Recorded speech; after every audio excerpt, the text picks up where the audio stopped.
136 Pertemuan Para Taipan.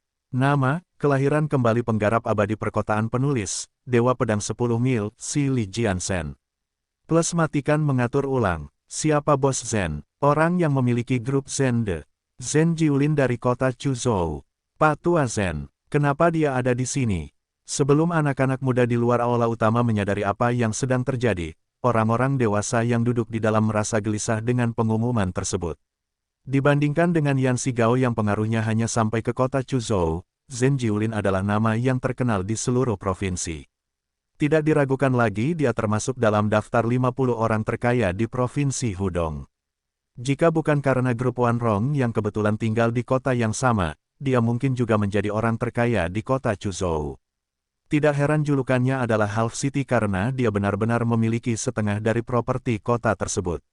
Dikelilingi oleh teman-temannya, Zen Jiulin berjalan ke halaman. Lelaki tua itu mengenakan pakaian tradisional Tiongkok dan dari penampilan rambut peraknya, dia seharusnya berusia 70-an. Namun, dia sama energiknya dengan seorang pemuda. Dia memang Zen Jiulin. Saya tidak ingat siapapun di keluarga kami yang memiliki hubungan apapun dengannya. Chen An dikejutkan dengan kemunculan seorang Taipan dari Jiangbei dalam pertemuan klan keluarganya. Chen Ning merasakan kecurigaan yang mengganggu bahwa lelaki tua ini datang ke sini untuk Chen Fan sama seperti tamu aneh lainnya dari kota Chuzhou. Pak Tua Zen, selamat datang. Apa yang membawamu ke sini? Paman kedua bergegas menyambut lelaki tua di depan pintu. Tak seorang pun yang menghadiri pertemuan itu dapat menyaingi kekayaan dan kekuasaan Zen Jiulin, oleh karena itu, paman keempat, bibi keempat, dan banyak tamu lainnya mengikuti di belakang paman kedua untuk menemui lelaki tua itu. Satu-satunya orang yang tetap duduk di kursi mereka adalah Chen Zhenxin, miliarder Yang, Chen Xiao dan beberapa tetua keluarga lainnya. Halo, Bos Chen. Zen Jiulin mengangguk. Baik Zen Jiulin maupun Chen Qianxin mengelola pertimbangan besar di provinsi tersebut dan oleh karena itu mereka bertemu satu sama lain selama konferensi bisnis. Namun, tidak seperti paman kedua, Zen Jiulin memperoleh kekayaannya dari awal yang sederhana dan akhirnya mencapai kesuksesan.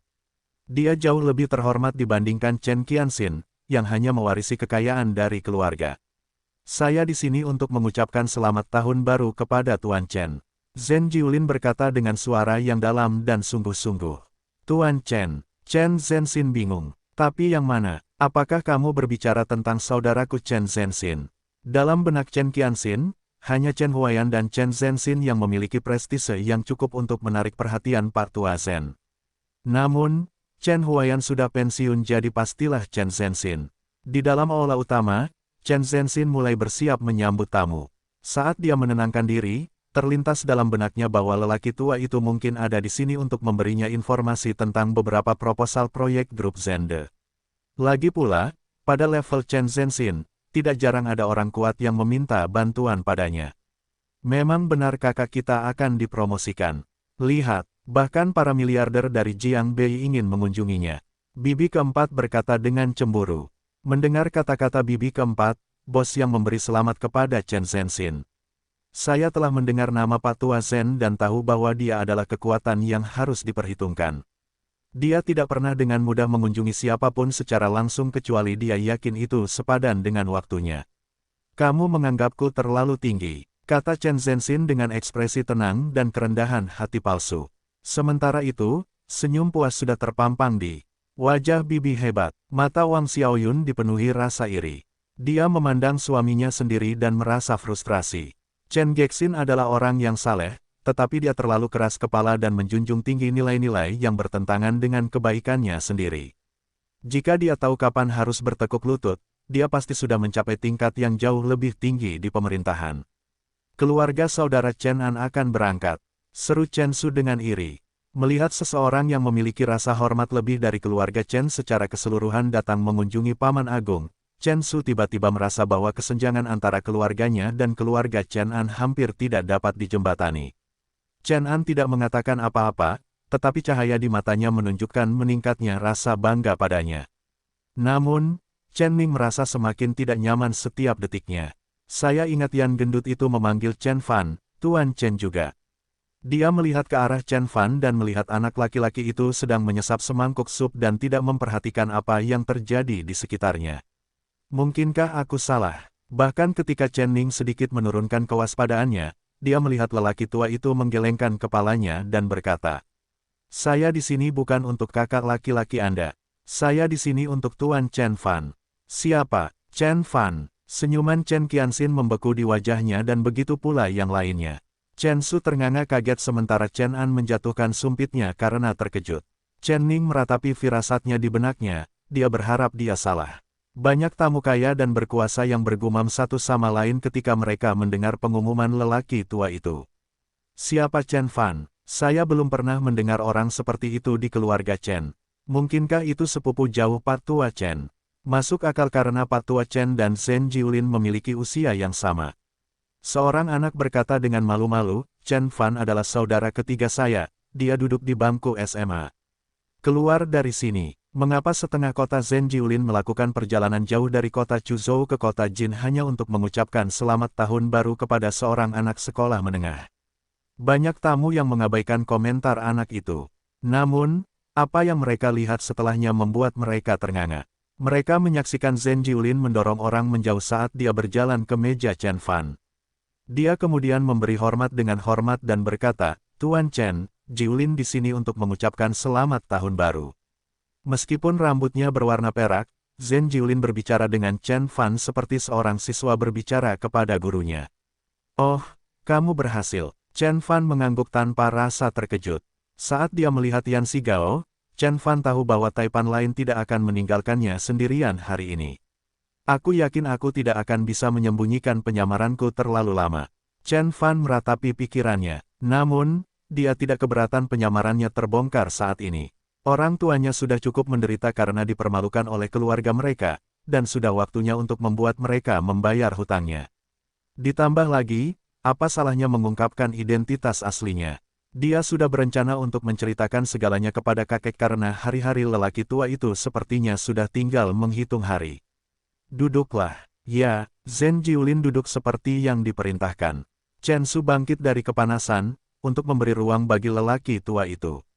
Sementara itu, tatapannya yang tidak percaya tidak meninggalkan Chen Fan sedetik pun. "Apa yang terjadi? Apa aku sedang bermimpi? Orang tua itu seharusnya ada di sini untuk menemui Paman Agung. Mengapa dia hanya berbicara dengan Chen Fan?" Chen Qianxin juga tidak mengerti apa yang terjadi. Dia bertanya dengan tidak percaya, "Tuan Zhen, apakah kamu di sini untuk keponakanku?" "Tentu saja, Tuan Chen dihormati di seluruh Jiangbei. Apa salahnya memberi dia penghormatan selama festival musim semi?" Zhen Jiulin menjawab dengan sigap. "Dia, Tuan Chen, dimuliakan." Paman kedua memandang ke arah Chen Fan dan berusaha sekuat tenaga untuk menemukan sesuatu yang luar biasa pada anak laki-laki ini. Dia gagal ketika mengakui bahwa wajah anak laki-laki itu masih menyebalkan untuk dilihat seperti biasanya. Dia tidak pernah percaya bahwa Chen Fan bisa mencapai apapun. Dia bukan satu-satunya orang yang kurang percaya pada Chen Fan, semua orang di keluarganya, kecuali lelaki tua itu, merasakan hal yang sama seperti dia.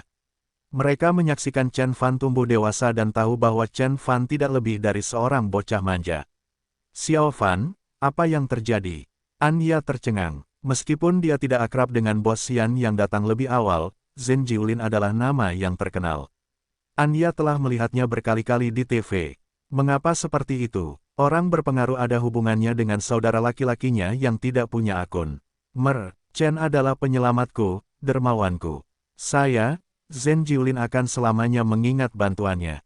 Ucapan Zhen Jiulin menjawab lebih sedikit pertanyaan daripada yang ditimbulkannya. Apa yang dia maksud dengan penyelamat? Chen Fan hanyalah seorang siswa sekolah menengah, bagaimana dia bisa menyelamatkan seorang multimiliarder? Semua orang tiba-tiba kehilangan kata-kata. Mereka tidak tahu bahwa sejak Zhen Jiulin menyaksikan kekuatan Dharma Chen Fan, dia benar-benar terpesona oleh tuan muda itu. Kemudian, Chen Fan memberinya artefak Dharma dan air roh yang sangat meningkatkan kesehatan lelaki tua itu yang memburuk. Sejak dia mulai menggunakan air roh, dia merasa energi seperti masa muda. Tidak ada anugerah yang lebih berharga daripada masa muda itu sendiri. Saat itu, semua orang di aula utama melihat bola balik antara Chen Zhenxin dan Chen Fan dengan ekspresi kacau di wajah mereka. Bos yang berharap dia bisa menarik kembali ucapan selamatnya yang salah, tapi dia terpaksa diam. Temukan novel resmi di web novel, pembaruan lebih cepat, pengalaman lebih baik, silakan klik www.novelhall.com untuk berkunjung. Chen Zhenxin berhasil tetap tenang, namun pertanyaan-pertanyaan di benaknya mulai membusuk seperti luka. Bagaimana hubungan keluarga saudara laki-laki ketiga dengan Zhen Jiulin? Dari kelihatannya, Zhen Jiulin bahkan tidak ada di sini untuk Chen Gexin, dia ada di sini untuk putranya. Ini benar-benar gila. Apa yang membuat seorang Taipan tunduk pada ketinggian? Anak sekolah. Hati Chen Gexin dan Wang Xiaoyun juga dipenuhi dengan kejutan dan pertanyaan. Chen Fan adalah putra mereka, dan mereka tahu lebih baik dari siapapun tentang kemampuannya. Namun, mereka juga tidak tahu apa-apa tentang apa yang sedang terjadi dibandingkan yang lain. Zhen Jiulin sudah gila. Kenapa dia begitu memperhatikan anak SMA daripada pemimpin keluarga? Bibi hebat mengumumkan dengan marah. Dia tidak sabar seperti suaminya, saat itu wajahnya sudah memerah karena marah. Mungkin dia benar-benar ada di sini hanya untuk Xiao Fan. Kakek berkata perlahan. Chen Huaiyan selalu merasa kesal bahwa pernyataan cucunya yang tampaknya keterlaluan itu bukannya tidak berdasar. Dia bertaruh hari ini akan menjadi momen kebenaran. Dia di sini untuk Chen Fan. Untuk omong kosong itu, Bibi hebat tertawa terbahak-bahak. Dia tidak sendirian dalam ketidakpercayaannya, karena bahkan orang tua Chen Fan pun merasa sulit untuk bergulat dengan kenyataan. Namun, sebelum Bibi hebat dapat berkata apa-apa lagi, pengumuman penjaga pintu terdengar lagi. Bos hiburan Tianhao Kota Chuzhou, Zhou Tianhao tiba. CEO Real Estate Hua Seng dari kota Qinsui, Liu Guodong tiba. Grup Yuan Gang dari kota Tianhe, Han Tianxian tiba. Pemilik grup Dongwan, kota Haizhou, Suao tiba. Kerumunan orang mendidih setelah mendengar nama tamu terakhir, bos yang melompat dari tempat duduknya dan berteriak. Suao dari Haidong. Itu nama yang sangat kuat. Sebelum munculnya Tuan Chen, dia adalah kepala semua Taipan di Jiangbei. Bahkan tanpa dukungan kuat dari mertuanya, kekuasaannya bisa menyaingi Tang Yuanqin di wilayah lain provinsi tersebut. Bahkan seorang miliarder seperti bos yang tidak berani membandingkan dirinya dengan sosok perkasa tersebut. Orang-orang di halaman dan juga di aula utama mendidih begitu mereka mendengar nama Suao. Bahkan Chen Zhenxin terkejut dan bergegas ke pintu. Saat itu, hanya kakek dan paman buyut yang masih duduk di kursi mereka, semua orang berdiri untuk menyambut Suao. Suao, mata Chen Xiao berbinar dan senyuman puas di wajahnya menguap. Dia bekerja untuk Tang Yuanqin dan karena itu sangat mengenal saingan bosnya, Suao. Dalam beberapa detik, sekelompok besar orang berjalan melewati pintu masuk halaman. Semuanya memiliki sikap sombong, seseorang hanya perlu menatap mata mereka untuk melihat bayangan pencapaian ilustratif mereka. Pemimpin kelompok itu adalah seorang pria parubaya yang tampak terpelajar. Tanpa mengetahui siapa dia, orang mungkin akan salah mengira dia sebagai seorang profesor. Itu benar-benar Suao, bos yang tidak bisa lagi duduk di kursinya, jadi dia bergegas menyambut pengunjung itu. Saudara Su, mengapa kamu ada di sini? Bos yang berseri-seri dari sisi ke sisi. Ini tahun baru, saya di sini untuk memberi penghormatan kepada Tuan Chen dan mengucapkan selamat tahun baru kepadanya. Suao berkata dengan sigap. Setelah mendengar kata Tuan Chen untuk ketiga kalinya, semua orang langsung tahu bahwa dia ada di sini untuk Chen Fan, bukan Chen Zhenxin. Jadi orang-orang memandang Chen Fan dengan penuh minat. Chen An sangat terkejut dengan perkembangan tersebut sehingga dia menumpahkan setengah minuman ke dalam cangkirnya. Chen Su di sisi lain tercengang lagi. Egonya mendapat pukulan yang sangat keras sehingga dia merasa langit telah runtuh menimpa kepalanya. Chen Ning tidak bisa berkata-kata. Yan Xigao, Zhen Jiulin, Suao. Begitu banyak multimiliarder datang mengunjungi Chen Fan. Mengapa? Apakah Chen Fan benar-benar sepupu yang dia kenal? Dia menyaksikan Suao memberi hormat kepada Chen Fan dan kemudian berjalan ke aula utama. Tuan Besar Chen, Tuan Chen dan Bos Chen. Suao menyapa semua orang penting di ruangan itu. Sebagai pemimpin tertinggi di seluruh wilayah, dia membawa dirinya dengan penuh keyakinan dan kepastian.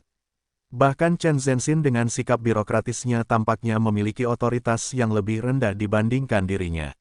Sama-sama, Bos Su. Anda datang jauh-jauh dari Haizhou dan kami merasa tidak enak karena tidak menggelar karpet merah untuk Anda sebelumnya. Pada akhirnya, Chen Huaiyan berhasil memecah keheningan dan menjawab dengan nada datar. Haha, ini pertemuan keluarga Tuan Chen, tentu saja saya harus datang dan memberi penghormatan. Suao tertawa terbahak-bahak dan kemudian berbalik ke arah Chen Gexin dan Wang Xiaoyun. Dia membungkuk dalam-dalam. Tuan dan Nyonya Chen, saya ucapkan selamat tahun baru. Hidup keluarga Chen. Kelompok Taipan yang menemani Suao membungkuk ke arah keluarga Chen dan mengumumkan secara serempak seperti sekelompok anggota perdagangan yang disiplin. Mereka memiliki sikap yang luar biasa dan berlebihan sehingga mereka benar-benar membuat takut banyak orang di mansion.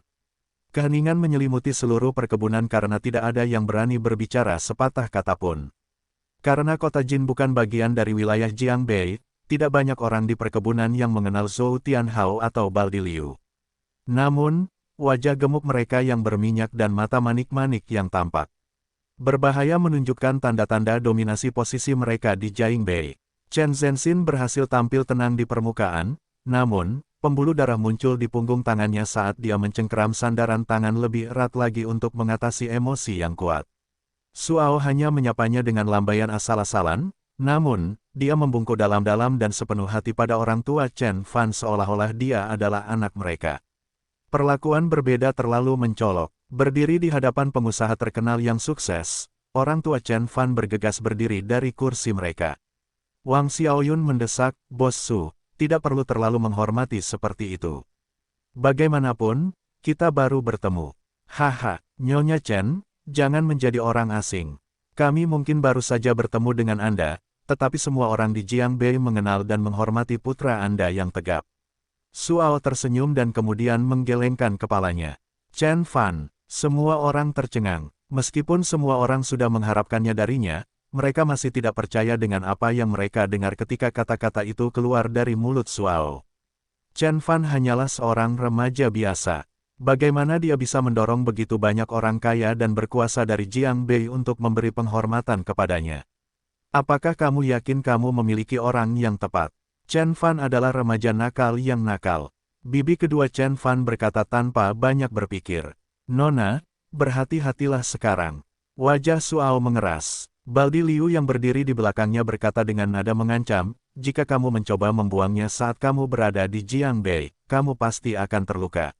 Meski tak seorang pun tahu siapa Baldi Liu, wajahnya yang mengancam berteriak keras tentang metode terlarangnya. Bibi kedua belum pernah mengalami ancaman keji seperti itu sebelumnya dan dia dengan tenang menundukkan kepalanya. Bos Su, beritahu bawahanmu untuk berhenti menakuti istriku. Tuan Chen dihormati oleh semua orang di Jiangbei. Mereka yang tidak menghormatinya berarti tidak menghormati saya. Suao berkata dengan angkuh, tidak menyerah. Tidak ada orang waras yang berani secara terbuka tidak menghormati Suao. Betapapun kuatnya keluarga Chen, kekuatannya jauh berbeda dibandingkan dengan Suao, apalagi gabungan kekuatan semua petinggi yang menemaninya. Paman Chen, Bibi Wang, semoga tahun baru kalian berdua bahagia. Seorang gadis muda mengenakan jaket putih dan tok wol muncul dari belakang Suao. Dia tinggi dan menarik, senyum di wajahnya membuatnya tampak lebih cantik dari sebelumnya. Kuharap kalian berdua mendapatkan 1 tahun yang hebat, kalian berdua selamanya bersama, keluarga beranggotakan 3 orang yang bahagia, 4 musim yang menyenangkan, hujan 5 berkah, mencapai ke-6-nya, berada di surga ke-7, mendapatkan keberuntungan, diberikan kepadamu melalui bola 8, untuk selalu berada di awan 9, dan untuk selalu menjadi 10 sempurna. Suara musik gadis itu bergema di aula dan matanya yang imut dan polos langsung tertuju pada Wang Xiaoyun. Wang Xiaoyun menghampirinya dan memegang tangannya. Halo Nona, siapa nama Anda? Apakah saya mengenal Anda? Namaku Su Rongfei dan Suao adalah ayahku. Su Rongfei tersipu. Chen Fan dan aku adalah teman sekelas. Bibi Wang, ini adalah hadiah yang kubelikan untukmu menggunakan uang sakuku. Terimalah. Su Rongfei mengeluarkan kotak hadiah kecil dari dompetnya. Wang Xiaoyun menerima hadiah itu dan membuka kotak itu di bawah tatapan penuh harap dari gadis itu. Di dalam kotak itu ada jam tangan yang dibuat dengan indah dari Channel. Wang Xiaoyun tahu bahwa jam tangan ini berharga setidaknya beberapa ratus ribu. Wang Xiaoyun menatap Su Rongfei sekilas dan menerima hadiah itu sambil tersenyum. Melihat percakapan halus ini, beberapa tamu di aula utama akhirnya dapat mengatasi situasi tersebut. Chen Fan berkencan dengan Putri Suao. Sekarang jauh lebih masuk akal. Tidak heran Yan Xigao dan Zhen Jiulin datang ke sini untuk mengunjunginya. Mereka ada di sini karena hubungan Chen Fan dengan Suao. Hei, Menurutmu Suao ada di sini untuk menjodohkan putrinya? Seseorang berkata sambil terkekeh. Meskipun Chen Fan dan Su Rongfei baru berusia 17 tahun, tidak jarang melihat pria dan wanita muda bertunangan pada usia ini. Beberapa keluarga menjodohkan anak-anak mereka sejak kelas 10.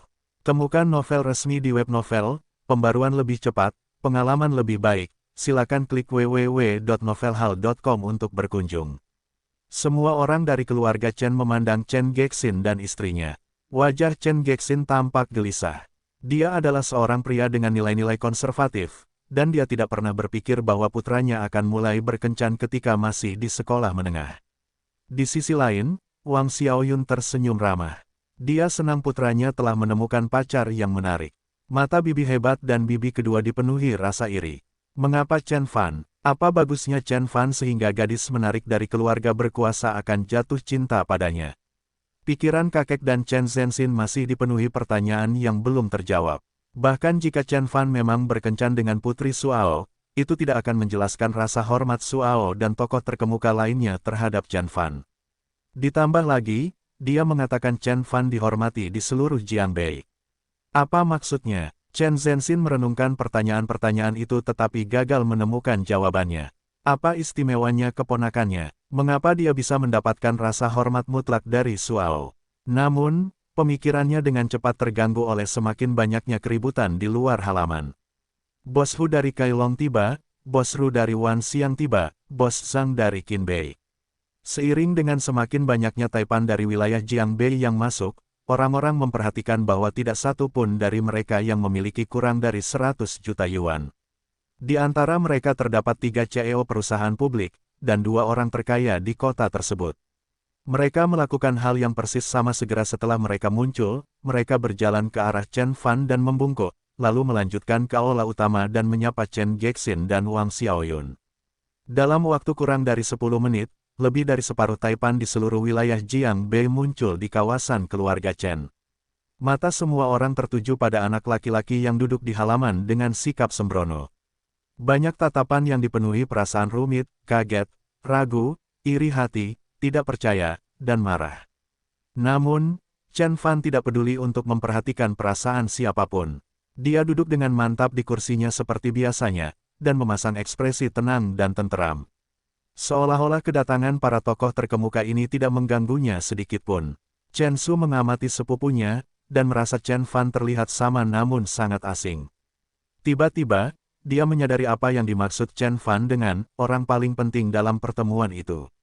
Chen An menunduk dan menyesap secangkir teh. Saat dia mencoba menenangkan tangannya yang gemetar, dia meratap dalam benaknya, terserahlah. Tidak peduli berapa banyak orang kaya yang bisa kamu undang, kamu tetaplah seorang anak SMA, dan ayahmu masih tidak berguna. Keluarga Chen, dan nama keluarga kami dibangun atas dasar rasa hormat dan pengaruh yang diperoleh dengan susah payah. Uang dan bantuan dari luar hanya bisa bermanfaat sejauh ini. Saya masih yang paling mampu di antara kita semua, dan ayah saya serta saya adalah satu-satunya harapan keluarga Chen. Resolusi berkedip di matanya saat dia berpikir. Chen Zhenxin duduk di tengah aula utama, walaupun situasinya beberapa kali berada di ambang. Lepas kendali, dia mampu menahan keinginannya untuk terlibat setiap kali hal itu terjadi. Dia hanya tidak mau mengakui kekuatan keponakannya yang baru terungkap. Dia masih ingat ekspresi menghina Chen Fan ketika dia mengatakan bahwa dia mencela permintaan maafnya. Saya adalah tetua keluarga, tulang punggung keluarga Chen di kota Jin. Saya tidak akan dikalahkan oleh seorang siswa sekolah menengah. Dengan pemikiran tersebut, dia menahan diri untuk tidak berdiri untuk menerima tamu bergengsi dari Jiangbei. Sebaliknya, dia hanya mengangguk pada mereka untuk mengakui kehadiran mereka. Bos Lu dari grup Wan Xiang, Bos Zhang dari grup Jiudin, Suao dari grup Dongwan. Ketiganya adalah CEO perusahaan publik. Hanya ada beberapa lusin perusahaan publik di seluruh provinsi Hudong. Beruntung bagi Chen Zhenxin, mereka berada di kota Jin, ibu kota provinsi tempat pengaruh Chen Zhenxin sangat kuat dan luas. Oleh karena itu, keunggulan rumahnya telah memberinya keberanian untuk duduk diam di kursinya dan tidak perlu diwaspadai oleh kemunculan banyak taipan. Ah, Bos Zhang, senang bertemu denganmu di sini. Senang bertemu denganmu, Bos Su. Tolong, ini, ambil tempat duduk, Bos Lu.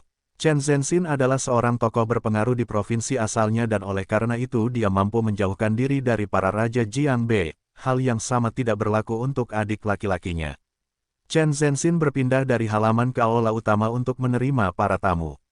Setiap tamu mengelola perusahaan yang tidak lebih kecil dari The Chance Group, atau bahkan lebih besar. Banyak dari mereka yang berperingkat jauh lebih tinggi dalam daftar manajer puncak Serikat Bisnis Provinsi Hudong. Jika dia meninggalkan kesan buruk pada mereka, dia tidak akan pernah bisa bertahan di bidang bisnis. Meski begitu, dia juga punya pembantu. Paman keempat, bibi keempat, dan mertua semuanya tersenyum ramah dan menyapa para tamu bersamanya. Namun, para Taipan ini nyaris tidak melirik mereka. Begitu mereka melewati pintu masuk, rutinitas mereka sama, mereka membungkuk kepada Chen Fan, dan kemudian kepada Chen Gexin dan Wang Xiaoyun untuk menawarkan hadiah mereka. Hadiah multimiliarder ini juga semakin mahal. Jam tangan Vacheron Constantin, Bugatti Veyron, sebuah rumah besar di tepi sungai yang mengalir melalui kota Jin, sebuah perkebunan di negara asing, mereka terus berdatangan. Saat itu, Chen Gexin tercengang dan begitu pula Wang Xiaoyun. Mereka hanya berdiri terdiam dan tidak berani menerima hadiah yang sangat mahal ini. Su Rongfei berdiri di samping Wang Xiaoyun dan membantu pasangan itu menangani para Taipan seperti yang dilakukan menantu perempuan. Dia menerima setiap hadiah dari para Taipan dan memberi mereka senyuman manis. Kebanyakan orang yang datang untuk memberi penghormatan kepada Chen Fan mengetahui bahwa dia adalah putri Suao, dan bahkan ada yang mengetahui hubungan intim antara dia dan Chen Fan. Xiao Fei, kenapa kamu menerima hadiah ini? Ini terlalu banyak. Lagi pula aku harus mengembalikannya. Meskipun Wang Xiaoyun berasal dari keluarga terkemuka dan seorang multijutawan, dia takut dengan banyaknya kekayaan yang ditawarkan secara cuma-cuma kepadanya. Nilai gabungan dari hadiah-hadiah ini mencapai ratusan juta, cukup untuk mendirikan grup Jin Xiu lainnya. Tidak apa-apa, Bibi. Hadiah-hadiah ini adalah penghargaan mereka untuk saudara Chen Fan. Jangan khawatir, silakan ambil. Su Rongfei berkata dengan riang. Xiao Fei, bisakah kamu mengatakan yang sebenarnya? Apa yang terjadi dengan Chen Fan? Wang Xiaoyun menghentikan arus tamu dan bertanya sambil memegang lengan Su Rongfei. Dia khawatir jika Chen Fan telah menyalahgunakan hubungannya yang kurang bersahabat dengan keluarga Wang. Keluarga Wang dari Yanjin adalah salah satu keluarga teratas di Tiongkok. Jika Chen Fan mengisyaratkan hubungannya dengan keluarga Wang, semua pria dan wanita kaya akan berbondong-bondong mendatanginya untuk memberi penghormatan. Namun, baik Wang Xiaoyun maupun Chen Gexin tidak ingin berhubungan dengan keluarga Wang. Jika tidak, mereka akan tetap tinggal di Yanjin dan menjadi elit. Ayahku melarangku mengatakan apapun tentang hal itu. Su Rongfei menjulurkan ujung lidahnya dan berkata dengan malu-malu. Bibi Wang, aku hanya bisa memberitahumu bahwa saudara Chen Fan sangat jahat. Dia adalah orang yang paling berkuasa di Jiangbei, bahkan Seng Ronghua, orang terkaya di Jiangbei tidak dapat menyaingi posisinya. Seng Ronghua, Wang Xiaoyun tersentak. Seng Ronghua adalah nama rumah tangga di Provinsi Hudong. Dia dulunya adalah orang nomor 30 dalam daftar kekayaan Hurun. Perusahaan real estate-nya, Wan Rong Real Estate bahkan memiliki cabang di Zhonghai dan merupakan pesaing utama Wang Xiaoyun. Setelah berurusan dengan Seng Ronghua selama bertahun-tahun, Wang Xiaoyun mengetahui metode dan pengaruhnya dengan baik. Perusahaannya hanyalah permainan anak-anak di hadapan grup Wan Rong yang perkasa. Namun, dia tidak pernah berpikir bahwa putranya akan melampaui pesaing utama yang telah dia coba dengan keras untuk mengejarnya dan gagal. Itu tidak mungkin. Xiao Fan belum genap 18 tahun, dia adalah seorang siswa sekolah menengah. Wang Xiaoyun tidak bisa memikirkan situasi ini. Betapapun kuatnya Chen Fan, bahkan jika dia jenius, ajaib, dia tidak akan mampu menghasilkan beberapa miliar dolar dalam waktu kurang dari setengah tahun. Mungkinkah dia membuka perusahaan IT? Hampir semua startup unicorn yang dapat memperoleh pendapatan lebih dari 1 miliar dolar dalam waktu kurang dari setengah tahun adalah perusahaan yang berhubungan dengan IT. Tidak, Chen Fan jauh lebih pintar dari para kutu buku itu.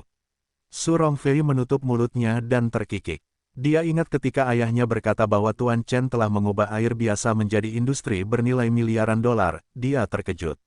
Dia bekerja sangat keras di lokasi produksi selama setahun penuh dan hanya mendapat bayaran 1 juta yuan. Dia telah menghabiskan semua uang itu untuk menonton channel yang dia berikan kepada Wang Xiaoyun. Chen Fan hanya bisa duduk di rumah, bersantai dan menunggu miliaran yuan jatuh ke pangkuannya. Itu belum pernah terjadi sebelumnya dan luar biasa. Dengan cepat, keraguan Wang Xiaoyun berubah menjadi keterkejutan dan keterkejutan.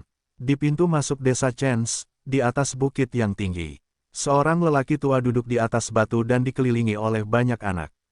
Kulit orang tua ini keriput dan rusak karena cuaca. Dia mengenakan seragam tentara tua dan sedang mengeluarkan asap dari pipa tembakau. Anak-anak di sekitarnya mengenalnya sebagai Old Bon Chen. Rumor mengatakan bahwa dia dulu bekerja di kota dan akhirnya menjadi sopir orang yang berkuasa. Namun, karena satu dan lain hal, Bon Chen tua kembali ke rumah dan bekerja di The Chen's Group sebagai sopir Chen Huayan. Ketika lelaki tua itu pensiun dan kembali ke desa keluarganya, begitu pula Old Bon Chen. Temukan novel resmi di web novel, pembaruan lebih cepat, pengalaman lebih baik, silakan klik www.novelhal.com untuk berkunjung. Anak-anak Old Bon Chen semuanya bekerja di kota dan hanya menghabiskan sedikit waktu bersamanya. Oleh karena itu, ia lebih banyak bergaul dengan anak-anak desa. Semua orang tahu bahwa Old Bon Chen memiliki trik pesta yang brilian. Dia mengingat semua taipan dan perjalanan mereka. Seseorang hanya perlu memberitahu dia mobil dan plat nomornya, Old Bon Chen dapat mengisi informasi lainnya tentang pemiliknya, nama, usia, kekayaan, dan status. Trik Old Bon Chen selalu berhasil dan menyenangkan bagi anak-anak. Oleh karena itu, pada pertemuan tahunan keluarga Chen, sekelompok anak akan membawanya ke puncak bukit dan memintanya melakukan triknya dengan melihat ke bawah ke kendaraan yang diparkir di tempat parkir. Saat itu, saya berkendara untuk orang terkaya di kota. Saat itu adalah saat yang menyenangkan. Kebanyakan pengusaha tidak berani mengabaikan saya ketika mereka melihat saya. Old Bon Chen membual tentang masa lalunya dengan sedih. Kamu membual lagi, Bon Chen tua. Orang terkaya di kota ini memiliki kekayaan setidaknya beberapa miliar yuan. Jika kamu menyetir untuknya, bagaimana kamu bisa begitu miskin? Seorang pejalan kaki bercanda. Bon Chen tua menjulurkan lehernya dan bergumam dengan marah, kamu tidak tahu apa-apa. Aku mendapat masalah, dan karena itu harus berhenti.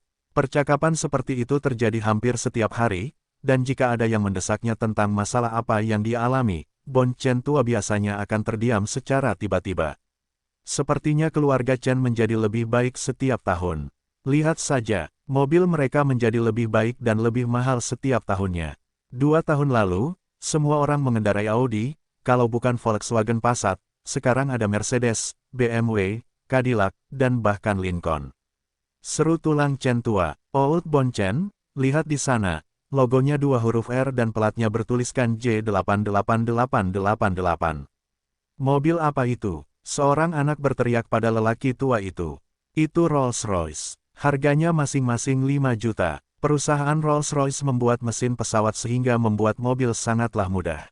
Bon Chen tua mengeluarkan asap dari pipa dan bergumam, menarik, mengapa ada begitu banyak taipan kuat dari Jiang Bei tahun ini.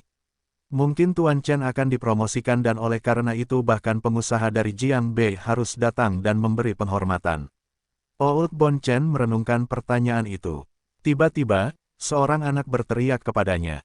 Old Bon Chen, ada Audi A6 yang sudah tua dan tampak usang. Pasti orangnya kurang penting, payah. Tapi kenapa plat nomornya 00001? Ada juga tiket parkir di dashboard. Bon Chen tua, siapa itu? Bon Chen tua tidak menjawab, jadi anak itu berbalik untuk melihat wajahnya yang keriput. Bon Chen tua membeku di tempatnya. Dia menjauhkan pipa dari bibirnya dan bergumam, Audi A6, 00001, tiket parkir, itu mobil Weifu. Chen Fan, siapa kamu?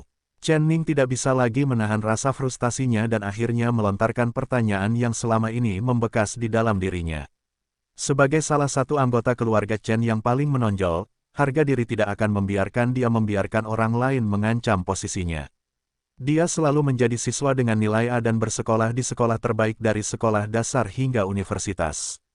Dia diterima dalam program sekolah bisnis HF dan begitu dia lulus, dia akan sangat dicari oleh perusahaan-perusahaan Wall Street. Mudah baginya untuk memperoleh penghasilan 7 digit dalam setahun. Yang benar-benar membuatnya menonjol adalah kecantikannya yang luar biasa. Sebagai gadis berbakat dan cantik dengan latar belakang keluarga yang kuat, dia adalah gadis impian banyak pemuda kaya dari kota Jin hingga Wuzhou. Tidak ada keraguan bahwa dia akan dipuji sebagai dewi di masa depan. Namun, saat itu juga, Chen Ning merasa dia bukan siapa-siapa di hadapan Chen Fan. Terlintas dalam benaknya, satu-satunya hal yang menunjang rasa percaya dirinya tetap ada adalah prestasi akademisnya yang lebih baik. Tuan Chen, saya Xiao Dong. Tuan Chen, saya Wu Tua dari Haizhou. Senang bertemu Anda lagi, Tuan Chen. Chen Su menyaksikan para taipan yang ayahnya harus tersenyum manis, berbicara kepada Chen Fan dengan penuh rasa hormat dan kekaguman. Chen Su merasa semakin sulit untuk mempertahankan senyuman di wajahnya setiap detik. Kenapa? Dia hanyalah anak SMA yang tidak berguna. Kenapa kalian berusaha sekuat tenaga demi dia? Apakah itu karena keluarga Wang? Di antara mereka yang mengetahui latar belakang keluarga Chen Fan, banyak yang memikirkan hal yang sama. Bibi hebat dan kedua bibi bergumam pada dirinya sendiri, itu memalukan. Anda mengklaim bahwa Anda tidak akan hidup di bawah kekuasaan keluarga Wang, namun putra Anda tetap menggunakan nama keluarga Wang untuk menarik perhatian. Petik 2. Jika keluarga Wang mengetahuinya, saya berani bertaruh bahwa nama Anda akan langsung dicantumkan, tersingkir dari silsilah keluarga. Chen Gexin berdiri dengan tenang dan dia bisa mendengar semua komentar yang memalukan itu. Wajahnya menjadi muram. Temukan novel resmi di web novel, pembaruan lebih cepat, pengalaman lebih baik, silakan klik www.novelhall.com untuk berkunjung. Sementara itu, setelah menerima kepastian dari Su Rongfei, Wang Xiaoyun menjadi lebih percaya diri pada putranya. Tetapi apa yang bisa dilakukan Xiao Fan untuk menarik perhatian Suao? Saudara Huayan, cucumu adalah anak muda yang cukup sukses. Seru paman ketujuh Chen Fan. Saya tidak tahu tentang ini. Mengapa dia begitu populer di kalangan tokoh terkemuka dari Jiangbei?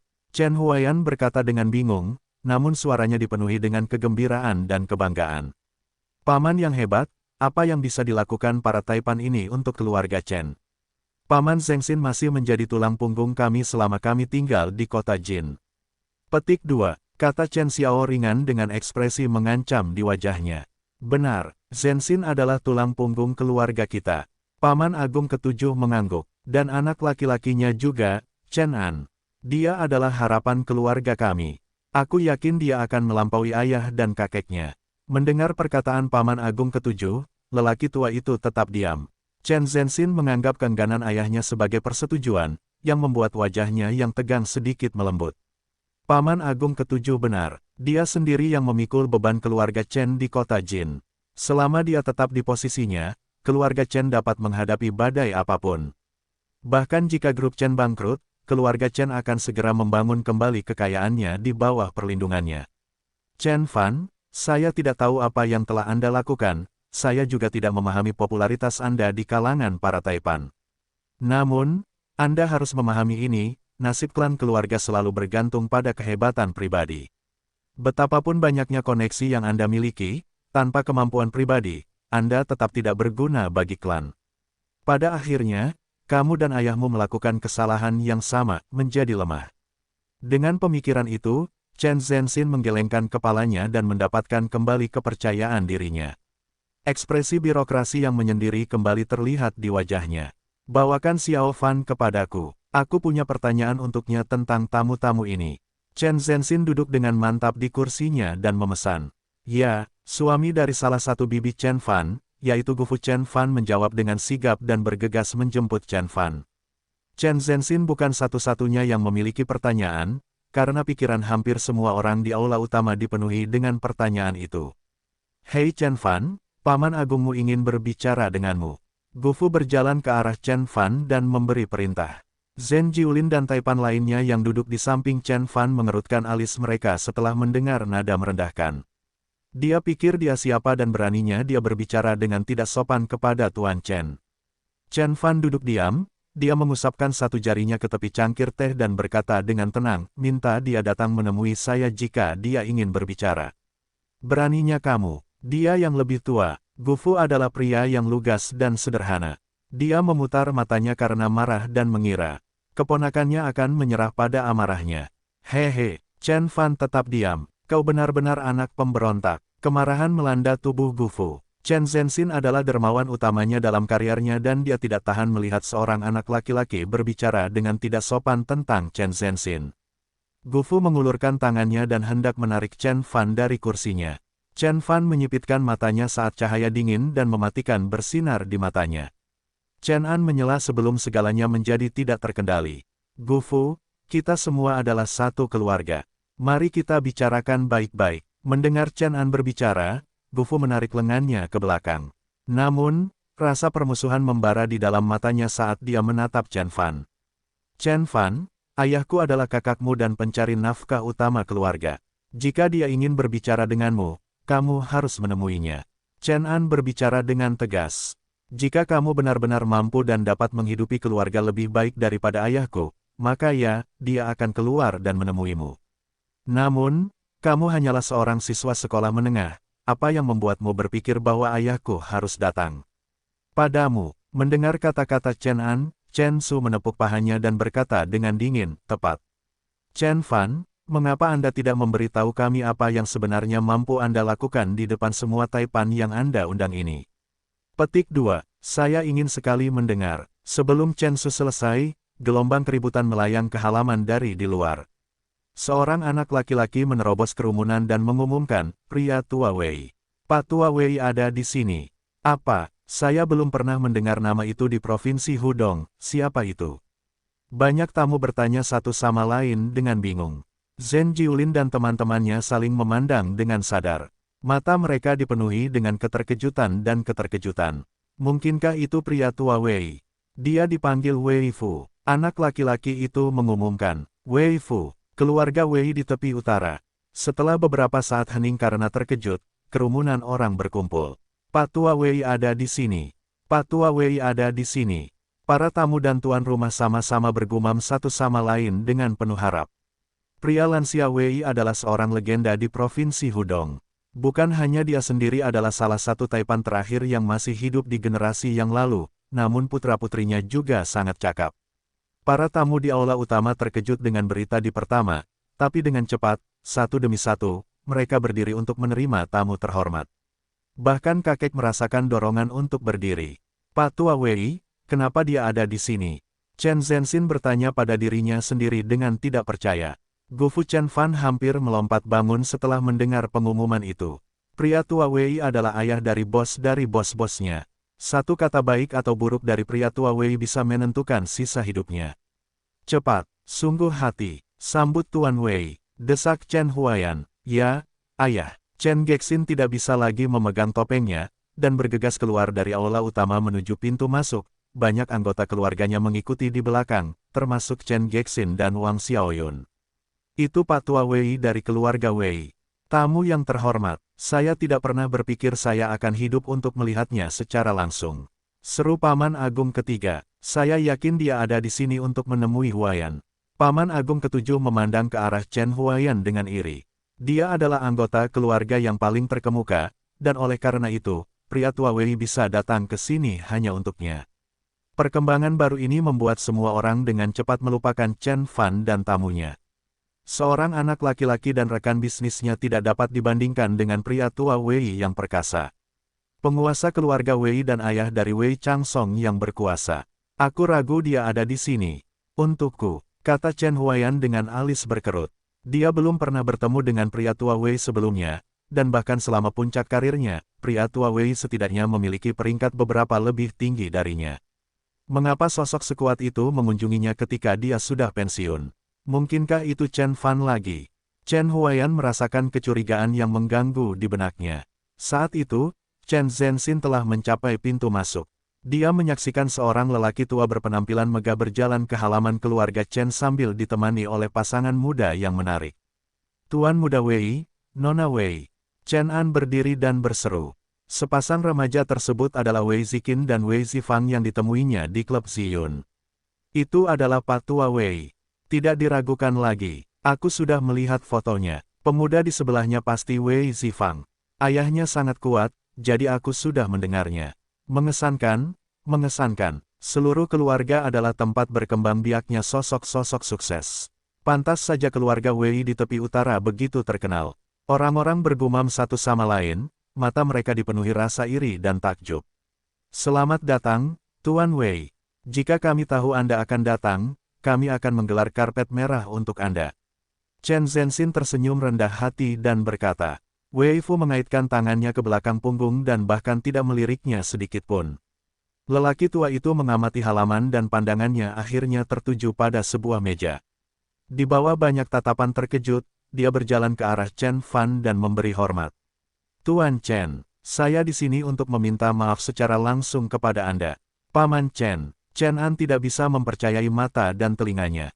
Dia menyaksikan Tuan Muda Wei yang dingin dan jauh berlutut di depan Chen Fan dan memanggil Chen Fan dengan suara rendah dan patuh. Ruangan itu tiba-tiba menjadi sunyi senyap.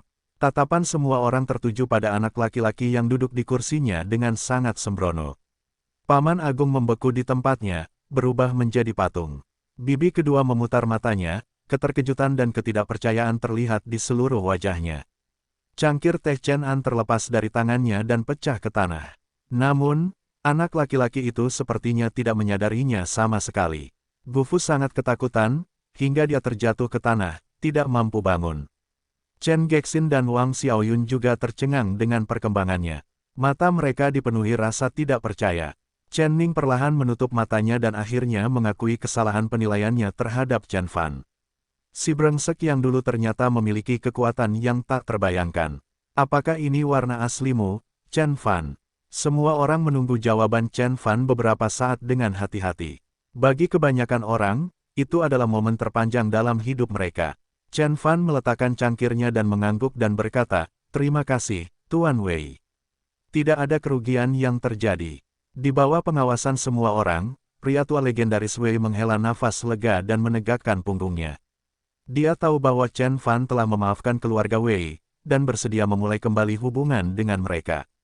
Changgen, ini yang paling bisa ayah lakukan untukmu. Pria tua Wei meratapi pikirannya. Tuan Wei, apa maksudnya ini? Chen Zhenxin berhasil bertanya. Tuan Wei tidak memperhatikannya, sebaliknya, dia memandang Chen Gexin dan istrinya dengan sadar. Kemudian dia berseru, kalian berdua memiliki putra yang luar biasa. Pada waktunya, dia akan mencapai kehebatan yang belum pernah terjadi sebelumnya. Ketika Zhen Jiulin dan Suao mengatakan hal yang sama kepadanya, Chen Gexin tidak menganggap serius kata-kata mereka. Namun, setelah mereka mendengarnya lagi dari Patua Wei, mereka harus menerima kenyataan. Apakah putraku benar-benar mencapai beberapa perbuatan besar tanpa sepengetahuanku? Sedemikian rupa sehingga bahkan Patua Wei menganggap dia patut dipuji. Chen Gexin akhirnya mengakui bahwa dia harus mengevaluasi ulang putranya. Terlintas dalam benaknya bahwa putranya tiba-tiba naik ke tampuk kekuasaan dalam waktu 6 bulan yang singkat ini. Tuan Wei, kenapa kamu tidak memberitahu kami bahwa kamu akan berada di sini? Chen Huaiyan menghampiri pria tua Wei dan bertanya sambil tersenyum ramah. Jelas baginya bahwa Chen Zhenxin tidak dapat lagi menangani situasi ini. Dan inilah waktunya untuk bersinar. Aha, itu adik Chen. Pria tua Wei mengangguk sedikit. Dia lebih tua dan lebih terhormat dari Chen Huaiyan, memanggilnya adik laki-laki adalah hal yang sangat sopan dari seseorang yang sangat berpengaruh. Lihatlah, Chen Huaiyan dikejutkan oleh sikap ramah dari pria tua Wei. Dia melirik ke arah Chen Zhenxin dan bergegas membungkuk di hadapan Pak Tua Wei. Tuan Wei, silakan bergabung dengan kami di aula utama. Tidak perlu, saya di sini untuk meminta maaf kepada Tuan Chen dan saya akan pergi segera setelah saya berbagi beberapa cangkir teh lagi dengannya. Pak Tua Wei menggelengkan kepalanya dan berkata. Chen Huaiyan menatap cucunya lama-lama lalu mengangguk. Baiklah, aku akan menemani kalian berdua juga. Melihat Chen Huaiyan duduk di samping Pak Tua Wei di halaman, semua orang keluar dari aula utama untuk bergabung dengannya. Chen Ning dan Chen An berdiri dari tempat duduk mereka segera setelah mereka menyadari bahwa bahkan Wei Xifang telah berdiri di belakang Pak Tua Wei. Saat itu, hanya ada Anya, pria tua Wei dan Chen Huaiyan yang duduk di meja bersama Chen Fan. Chen Fan menyeret orang tuanya ke kursi di sampingnya. Pasangan itu memandangi putra mereka karena banyak emosi yang kuat namun bertentangan bergolak di dalam diri mereka, terkejut, bingung, dan terkejut. Namun, keraguan tidak ada di antara emosi tersebut. Bibi kedua, ini Wei Xifang di sini. Chen Fan menunjuk ke arah Wei Xifang dan berkata, kenapa kamu tidak bertanya padanya apakah dia bersikap dingin pada putramu karena aku? Tidak, tentu saja, tidak, jawab bibi kedua sambil tersenyum palsu. Tentu saja, dia tidak akan menanyakan cucu Pak Tua Wei, putra ketua Wei.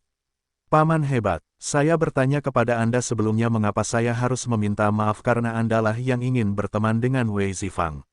Apakah Anda ingat itu? Jika demikian, bisakah Anda menjawab pertanyaan itu? Chen Fan menatap langsung ke mata Chen Zhenxin.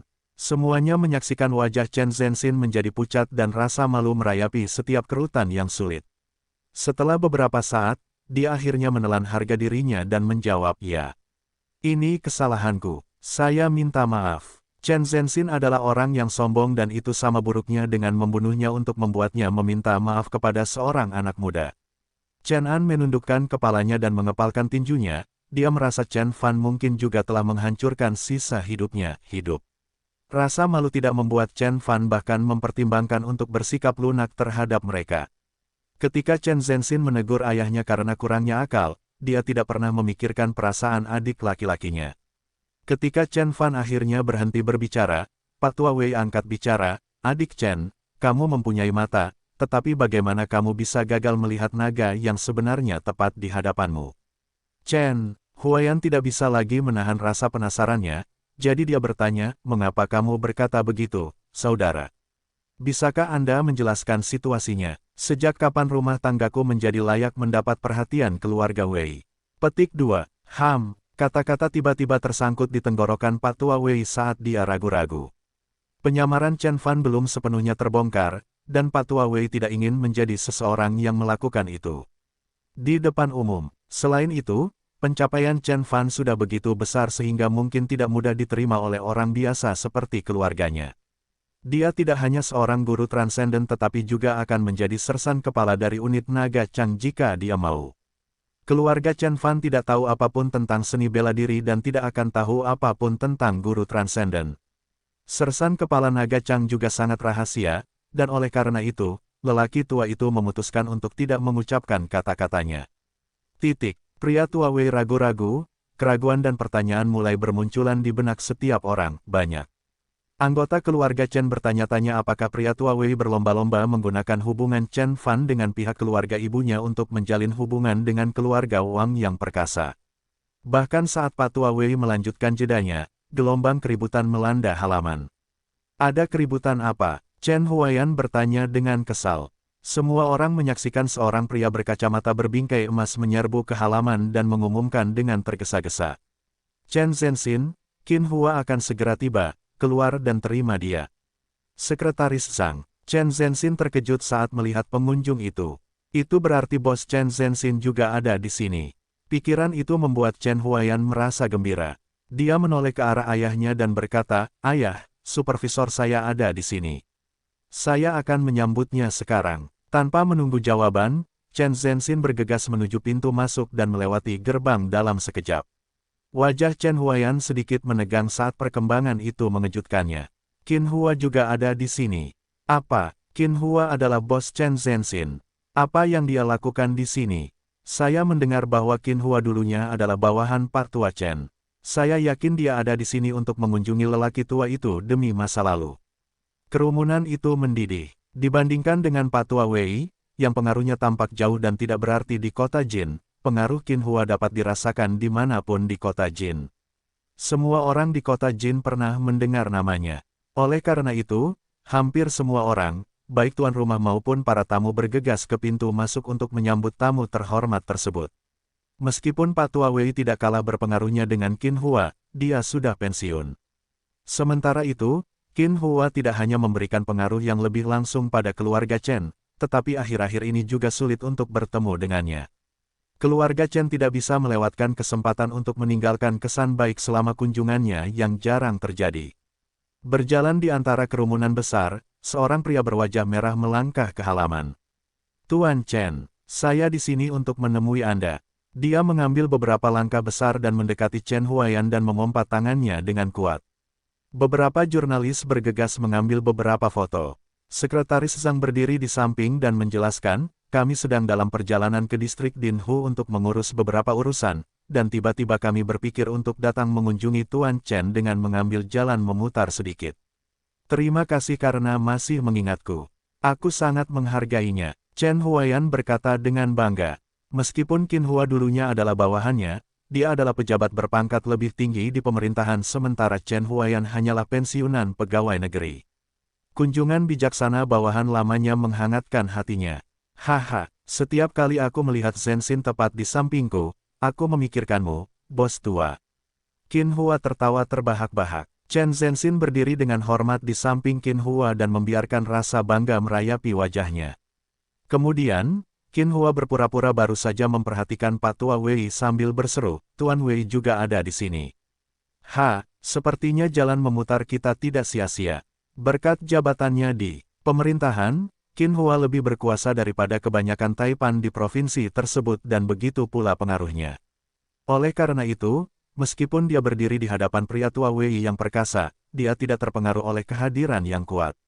Pria tua Wei mengangguk sebagai jawaban. Bos, izinkan saya memperkenalkan Anda kepada putra saya, Chen An. Dia baru saja mendapat promosi. Chen Zhensin buru-buru mengumumkan, anak muda yang tegap. Qin Hua menepuk bahu Chen An. Teruskan, mungkin kamu bisa datang membantuku suatu hari nanti. Ya, Paman Qin. Kata-kata Qin Hua memberikan kehidupan baru pada Chen An. Anak laki-laki itu mengangkat dagunya saat rasa percaya diri melonjak dalam dirinya. Xiao Qin, ini cucuku Chen Fan. Chen Huaiyan menyela. Oh, apa pekerjaan cucumu? Melihat Chen Fan duduk diam di kursinya dan bahkan tidak meliriknya sedikit pun, ketidaksenangan muncul di matanya. Keponakan saya masih duduk di bangku SMA, dan ayahnya bekerja di kota Chuzhou dan Kabupaten Sisui. Jawab Chen Zhensin. Jadi begitu. Qin Hua mengangguk dengan acuh tak acuh. Chen Zhensin kemudian mengalihkan topik pembicaraan dari Chen Fan ke anggota keluarga lainnya. Qin Hua tidak melepas topeng penyendirinya sampai dia diperkenalkan dengan Chen Zhensin dan putranya. Chen Huaiyan menghela nafas dalam pikirannya. Jelas sekali bahwa bawahan lamanya bukanlah penggemar berat Chen Fan. Perhatian yang diperoleh Qin Hua tidak diterima dengan baik oleh Suao dan Taipan Jiang Bei lainnya, namun mereka tidak memprotes. Bagaimanapun, Qin Hua adalah orang teratas di kota Jin, dan mereka semua berada di wilayahnya. Mereka mengakui bahwa meskipun Tang Yuanqin tiba di sini secara pribadi, dia harus menunjukkan rasa hormat kepada Qin Hua. Chen Fan, sekarang kamu akhirnya akan mengerti mengapa keluarga Chen hanya bisa mengandalkan aku dan ayahku. Melihat Qin Hua telah menjadi pusat perhatian semua orang, Chen An melirik Chen Fan dengan penuh penghinaan. Kamu mendapat dukungan dari keluarga Wei, tapi terus kenapa? Keluarga Wei tidak mengendalikan kota Jin. Wajah Wei Zifang dipenuhi rasa malu. Namun, dia adalah generasi muda, dan karena itu dia tidak berbicara sepatah kata pun. Chen Fan duduk diam di kursinya dengan acuh tak acuh. Seolah-olah dia secara mental telah melepaskan diri dari apa yang terjadi di sekitarnya. Sementara itu, di puncak bukit dekat pintu masuk desa Chen, melihat semakin sedikit tamu yang datang, anak-anak pun pulang, kecuali satu. Anak laki-laki kecil itu duduk di samping Old Bon Chen dan melihat ke bawah ke jalan raya. Old Bon Chen, apakah kamu benar-benar pernah menjadi sopir orang terkaya? Anak itu bertanya sambil mengunyah permen karet.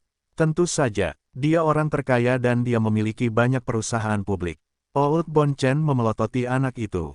Kamu tidak akan pernah membayangkan betapa hormatnya orang-orang ketika mereka berbicara kepadaku. Bahkan Taipan kecil pun akan memanggilku saudara Chen dan aku akan membalasnya dengan setara. Temukan novel resmi di web novel. Pembaruan lebih cepat, pengalaman lebih baik, silakan klik www. Orang tua yang baru saja masuk itu memiliki kekayaan biasa. Saat itu, saya bahkan tidak akan melihatnya jika saya melihatnya di jalan.